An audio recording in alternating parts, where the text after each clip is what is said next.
হযরত আসহাবে কিরাম, আজিজ তালাবা, আসলে লম্বা আলোচনা তো এই মুহূর্তে মুশকিল। বাকি একটা কথা শুধু তোমাদেরকে বলবো, মানার মাদ্দা দুনিয়ার থেকে খতম হয়ে গেছে। আর যত ফিতনা আজ পর্যন্ত আমাদের ইতিহাসে আসছে, না মানার কারণে আসছে।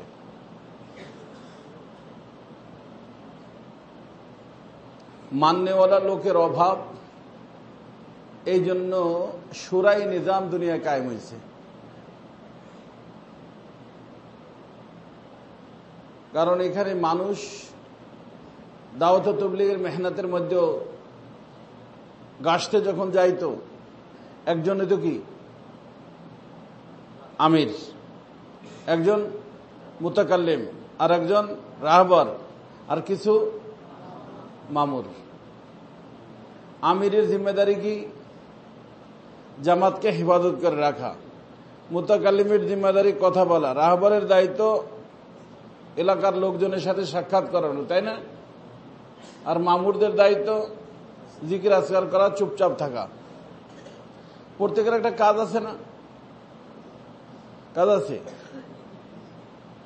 এই যে দেশের ভিতরে একজন প্রেসিডেন্ট থাকে, মাদশা একজন মোহতামিম থাকে, এরা কি আমির? এরাই তো আমির, তাই না? এরা কি আমির? কিন্তু সবাই যখন আমির হইতে চায়, সবাই কি হবে? আমির হবে। এখন আমির কারে বানাবে? গন্ডগোল হয়। কেন না, আমিরের দরকার নাই, আমরা 10 জনে মিলে চালাবো, 20 জনে মিলে চালাবো। এই মানার মাদ্দা যখন খতম হয়ে গেছে, বিশ্বের ভিতরে শুরাই নিজাম আসছে।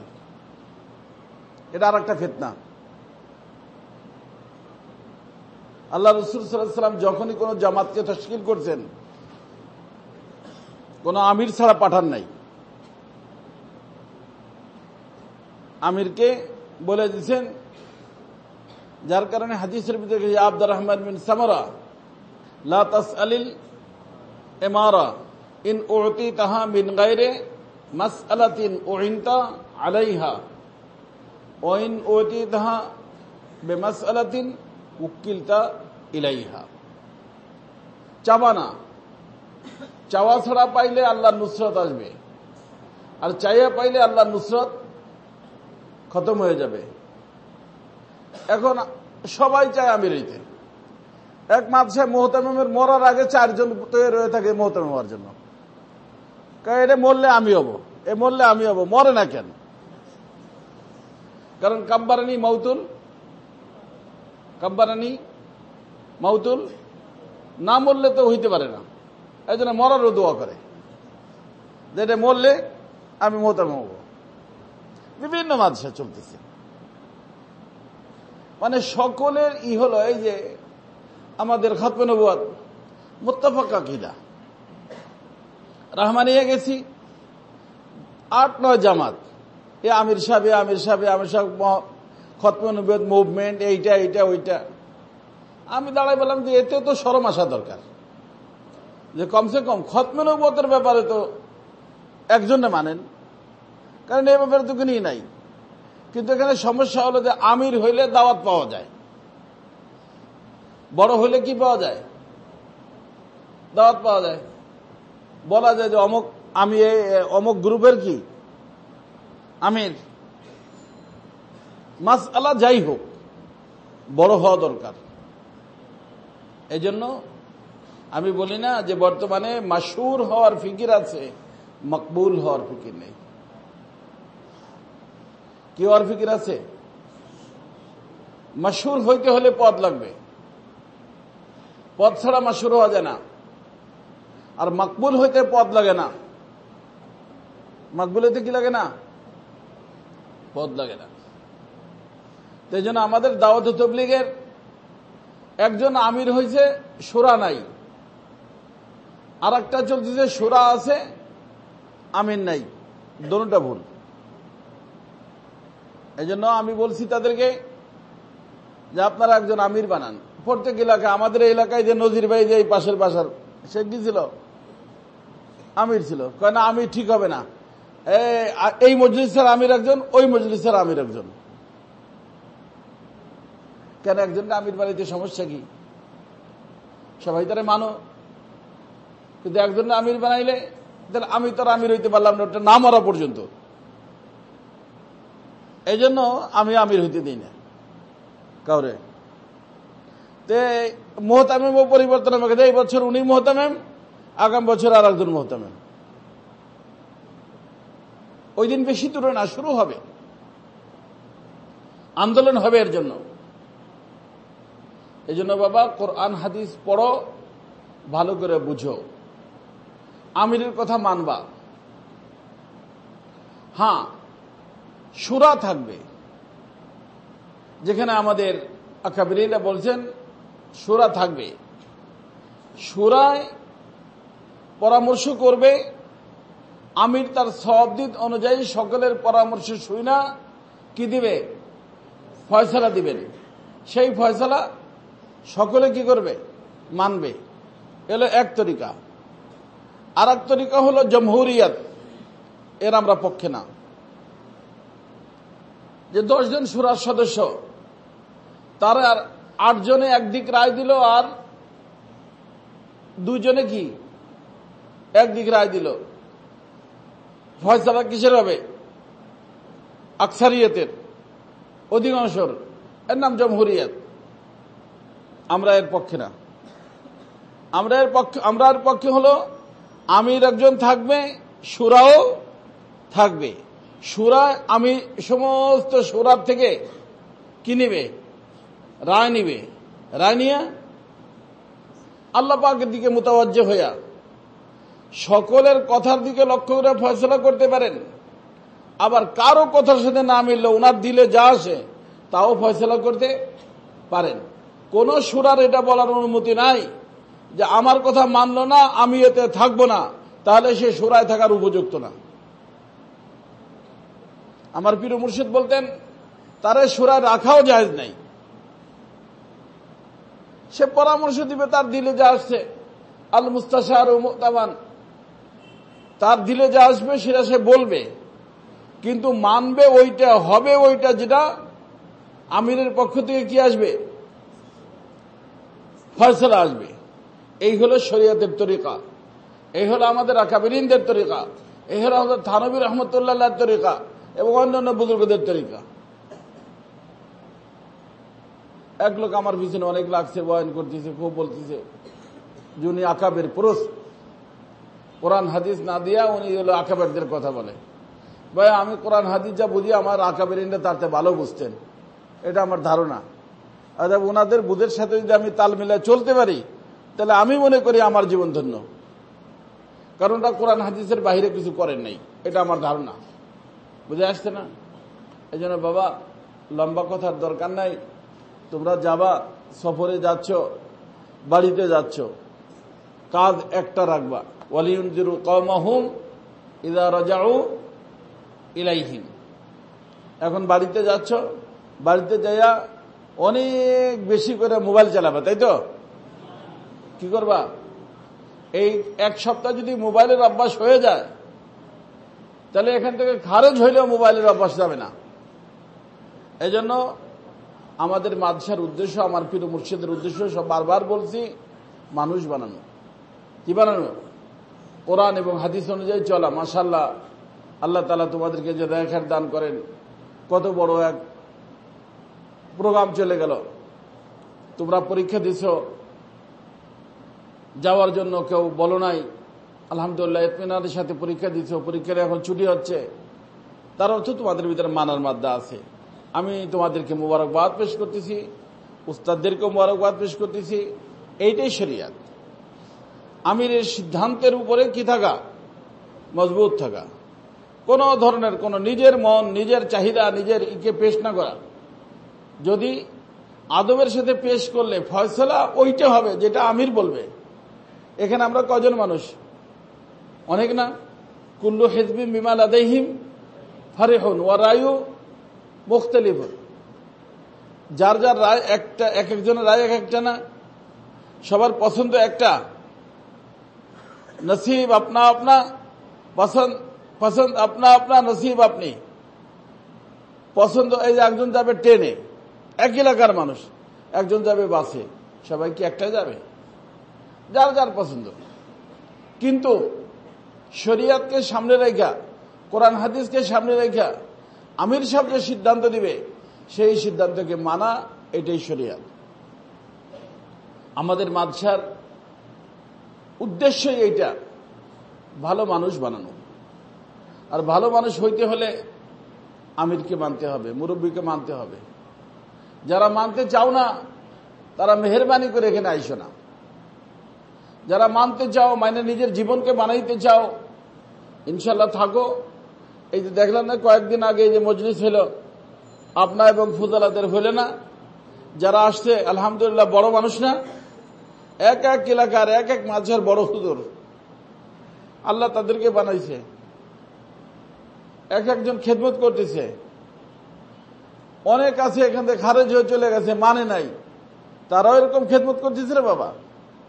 হুজুরা তাদেরকে পাইছেন যারা খারেজ হয়ে চলে গেছে, যারা মানছে, হুজুরদের কথা শুনছে, আল্লাহর মেহেরবানি, আল্লাহ বড় আলেম বানাইছেন, মাশাআল্লাহ দিনের কাজ করতেছেন।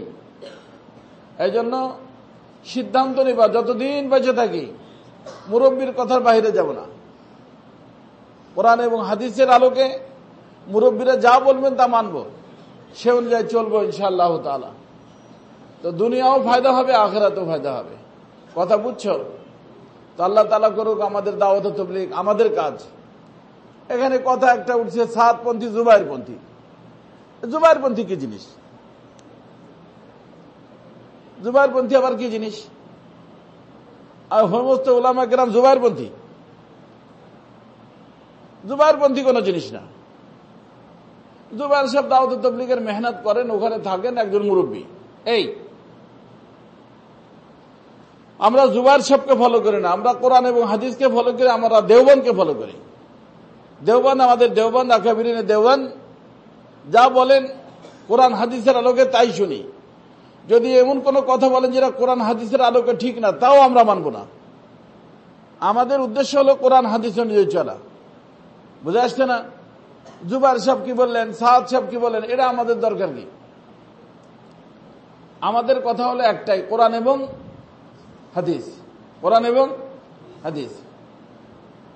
কত মানুষ আছে রাজনীতি করে, কোরআন হাদিস শুনি তাদের কথা ঠিক না, আমরা তাদেরকে মানি না, আছে না? কোরআন হাদিস যদি ঠিক থাকে, রাজনীতিও করে, তারা আমরা মানব। কথা বুঝছো? আমাদের কোনো ব্যক্তির সাথে কোনো গন্ডগোল নাই। কোরআন হাদিসের বাহিরে যারা যাবে তাদেরকে মানব না, কোরআন হাদিস অনুযায়ী যারা চলবে তাদেরকে মানব। সে জুবাইর সাহেব হোক আর সাদ সাহেব হোক। কথা কি বুঝতে পারছো? এই জন্য আমরা এক পন্থী, সেটা হলো কোরআন হাদিস পন্থী। কোরআন হাদিসের বাহিরে আমরা জানি না, মানি না। আর আমাদের আকাবিরিনে দেওবন্দ, আলহামদুলিল্লাহ আমাদের মাদারে ইলমে দারুল উলুম দেওবন্দ, ওখানে যারা মুরব্বীরা আছেন তারা কোরআন হাদিসের বাহিরে কোনো ফয়সালা করেন না। এই জন্য যদি করে তাও আমরা মানব না। আর যতদিন ওটা কোরআন হাদিসের পর আছে, আমরা ওনাদের সাথে আছি। আমরা ওনাদের মানার জিনিস কোরআন এবং হাদিস। কথা কি বুঝছো? কিন্তু কোরআন হাদিস আমি নিজের মতে মানব না, মুরব্বীদের মতে মানব। ওনারা আমাদের মুরব্বী। কথা বুঝছো? আমি বুঝলে হবে না, মুরব্বীরাও বুঝতে হবে, সবাই মিলেমিশে বুঝবো। এদিন যে ইজতিমা হলো, ওরা বাংলাদেশের সমস্ত মাদ্রাসার লোক আসছে, তার অর্থ আলহামদুলিল্লাহ ঠিক আছে, ওনাদের সিদ্ধান্ত ঠিক আছে, মানব। কথা বুঝছো? আমার কথা বুঝছো? আমাদের মাদ্রাসার তো একটা নিজাম আছে না? আমাদের মাদ্রাসা নিজাম কোন ধরনের কোন মিছিল মুছিল ইত্যাদি যাব না আমরা। হ্যাঁ, যদি এরকম হয় যে ইন্ডিয়া আমাদের উপর হামলা করছে আর আমাদের যাওয়া দরকার জিহাদের জন্য, একদম যাব, আমিও যাব, তোমরাও যাবা। বুঝো নাই? কোন কাফের যদি আমাদের দেশে হামলা করবে, আমরা কি এখানে চুপচাপ করে খানকে আল্লাহ আল্লাহ করবো? লা ইলাহা বলবো, যা পাই তাই নিয়ে ওদেরকে প্রতিহত করব, বুঝলেন নাই? কিন্তু এখন কোনো কিছু না, এর ভিতরে হই হুল্লা করে আসলাম, রোডে ঘাটে হই হুল্লা করে চলে আসলাম। এতে পড়াশোনা নষ্ট হয়, জীবন নষ্ট হয়। যারা ওই যে করে হই হুল্লা, ঠিক আছে, তাদের জন্য আমি দোয়া করি, বুঝছো? কারণ কিছু লোক হই হুল্লা না করলে আবার শয়তান কি হয়ে যায়, কান্দের উপরে এসে বসে। তারা হুঙ্কার মারে, তাদের হুঙ্কারে ওই চুপচাপ ওইখানে যে বসে থাকে, বুঝছো? এই জন্য তাদের জন্য দোয়াও করি। বাকি এরকম কিছু মানুষ পয়দা হোক, এটাও তো দরকার। এখন যদি তোমরা হই হুল্লা লাগে যাও, তো মানুষ হইতে পারবা? মানি না, মানিব না, বললাম ওইখানে রোডে মাদ্রাসার ভিতরে এসেও বললাম মানি না, মানিব না। হুজুর নেগরানের কথা মানি না, মানিব না। মুমতাহানের কথা মানি না, মানব না। মোহতামের কথা মানি না, মানব না। তাহলে তুমি মানুষ হবা? কি হবা? অমানুষ। তাহলে লাভ হলো কি বাবা? এই জন্য আমি চাই যে তোমরা মানুষ হও, মানুষ হইয়া তারপরে লাগাও হুঙ্কার। আছি তোমার সাথে, আমি জিহাদ করতে চাইলে আমি আছি, লিখতে চাইলে আমি আছি, যা যে কোনো দিনই কাজ করতে চাও। কারণ আল্লাহ তাআলা বলছেন তাআবনু আলাল বিররি ওয়াত তাকওয়া ওয়ালা তাআবনু আলাল ইসমি ওয়াল উদওয়ান। তো একটা হলো তাআমুল আর একটা হলো তাআবুন, একটা হলো আর একটা হলো তাআবুন। তার অর্থ একটার পর সবটার উপর আমল করতে পারবো না।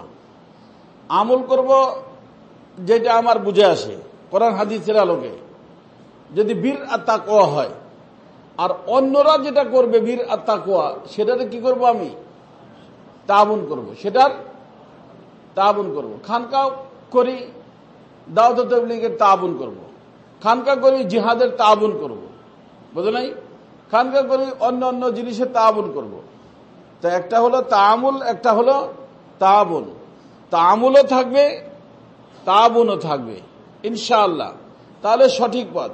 কিন্তু তাআবুন আর তাআমুল কিসের হবে? আলাল বিররি ওয়াত তাকওয়া ওয়ালা তাআবুনু আলাল ইসমি ওয়াল উদওয়ান। কোরআন এবং হাদিসের বাহিরে কিছু হইলে সেটা অবশ্যই আমরা মানব না, এবং সেটার ব্যাপারে আমরা যতটুক পারি তার বিরোধিতা করব। বিরোধিতার বিভিন্ন লাইন, জবান ব্যবহার করব, শক্তি থাকলে শক্তি প্রয়োগ করব, তা না হলে দিলে দিলে সেটাকে কি করব? ঘৃণা করব, আলোচনার ভিতরে বলবো। কথা বুঝছো? আলহামদুলিল্লাহ এইভাবেই চলতেছি, এইভাবেই চলবো। কথা কি বুঝতে পারছো? আলহামদুলিল্লাহ তোমরা যে এটা আমাকে বলো নাই যে আমাদের ছুটি দেন, পরীক্ষা টরীক্ষার দরকার নাই, আমরা যাব কোথায়? সরোয়ার্দী উদ্যানে। এই কথা তোমরা বলো নাই, এই জন্য তোমাদেরকে আমি মুবারকবাদ পেশ করতেছি। উস্তাদদেরকেও জাযাকাল্লাহ বলতেছি যে আলহামদুলিল্লাহ তিনটাও এইভাবে কোনো ধরনের কোনো আমার নিকটে আসেন নাই। আলহামদুলিল্লাহ যার যার কাজ করছেন, সময় মতো পরীক্ষাটা হয়ে গেল, এখন যাচ্ছ বাসায়, যাও আব্বা আম্মার সাথে দেখা করো, আর দিনের কাজকে সামনে রাখবা, এলাকার লোকদেরকে দিনদার বানানোর চেষ্টা করবা। কিন্তু তুমি নামাজ না পড়লে আরেকজনের নামাজের দাওয়াত দিলে কাজ হবে? তুমি জামাতে না গেলে আরেকজনের জামাতের দাওয়াত দিলে কাজ হবে? এই জন্য নিজে আমল আগে করবা। আমল হলো সবচেয়ে বড় দাওয়াত। সবচেয়ে বড় দাওয়াত কি? আমল। নিজের জীবন গুনাহমুক্ত জীবন। এখন একজন তুমি বসে চাচাতো বোনের সাথে গল্প দিলা, আর দুলাবে আসতে বলা যে খবরদার ভাইয়া আপুর সাথে কিন্তু কথা বলেন না, তোমার বোনের সাথে কথা বলতে নিষেধ করে আর এক বোনের সাথে, কারে? দুলে বাইরে। আর তুমি গল্প দিলা কার সাথে? চাচাতো বোনের সাথে। তখন সে দুলে ভাই কি বলবে? থাবড়াইয়া মাথা ঠিক করে দিব। নিজে বসে বসে ওখানে আই লাভ ইউ দাও, আর আমারে তোমার বোনের সাথে কথা বলতে নিষেধ করো। সবচেয়ে বড় দাওয়াত কি? সবচেয়ে বড় দাওয়াত কি? আমল। আমল করবা তো ইনশাআল্লাহ। আল্লাহ সবাই তৌফিক দান করুন। আল্লাহ আফিয়তের সাথে সালামতের সাথে আল্লাহ তাআলা বাসায় যাওয়ার তৌফিক দিক, আব্বা আম্মার খেদমত করার তৌফিক দিক, দিনের পর থাকার তৌফিক দিক, এবং আফিয়তের সাথে আবার এই মাদ্রাসায় আল্লাহ তাআলা ফিরে আসার তৌফিক দিক। তবে একটা কথা শুনে রাখো, ওই যে মাঝখানে 2-3 জন ছেলেরা খারিজ করা হয়েছে, জানো না? কিসের কারণে বলো তো দেখি? হ্যাঁ, নকল করছে। কিসের কারণে? নকল করছে। দেখো যে আব্দুল গনি সাহেব মরে গেছেন, এই যে ফরিদাবাদে, উনি এখানে আসছিলেন একবার না নিগরান হইয়া। উনি আমাকে বলছেন যে মৌলানা আপনার হলটা দেখার পরে আমার মনে হলো, উনি তো বিভাগের পুরান মানুষ, আমার মনে হলো যে সমস্ত বাংলাদেশের মোহতামিম এবং নিগরানি আলা যারা, তাদেরকে আপনাদের হলটা আইনা দেখানো দরকার, যেখানে অনেক নকল হয়। তাই কি হয় না, নকল হয় না, ছেলেরা কথা বলে না, যার যার লেখা নিয়ে সে কি থাকে, ব্যস্ত থাকে। তো এটা একটা সুনামের কথা। আমার পীর মুর্শিদের সুনাম হয়েছে না বদনাম হয়েছে? এতে সুনাম হয়েছে, কারণ আমাদের যা সুনাম হয় এটা আমাদের না, কার? আমাদের বড়দের। আর বদনাম হলে আমাদের, বদনাম হলে আমাদের। তো এখন যদি এখানে নকল করতো তাহলে উনি এই কথা বলতেন? বলতেন। এই জন্য অন্যায়ের জায়গা বাইতুল ইলমে নাই। দাওরে হাদিসের হোক, তাখাসুসের হোক, নকল করতে যদি কোনো ব্যক্তি ধরা খায়, সে আমার সাথে দেখা করার দরকার নাই, দেখা না করে চলে যাবে। উস্তাদদেরও মেহরবানি হইয়া যে এইবারের জন্য মাফ করে দেন, দাওরে হাদিসে পড়ে, তাখাসুসে পড়ে মাফ করে দেন, না, মাপটাপের কোনো কথা নাই। নকল করছে বা নিজের খাতা আর একজনে দেখাইছে বা লেখছে, তুই লেখা মামারে দিস, শুনছো না? এক লোক নকল করছে, পারে না, ভাগ্নে পারে, মামু পারে না। আর মাঝখানে হলে আর এক লোক, মামু হলে পিছনে। তো ও লেখা দিছে প্রশ্নের উত্তর, লিখে দিয়া ও লিখে দিছে, তুই লেখা মামারে দিস। মামা এটুকু লিখে দিছে, তুই লেখা, কারণ ওটুক বোঝে না যে এইটুক জবাব উত্তর কিনা। এই জন্য আমি বলি নকল কে লিয়ে আকল চাহিয়ে, নকল কে লিয়ে আকল চাহিয়ে। আকল না থাকলে নকলও করা যায় না, বুঝছো? যদি ওর আকল থাকতো ওটা লেখতো, তুই লেখা মামারে দিস, লিখতো।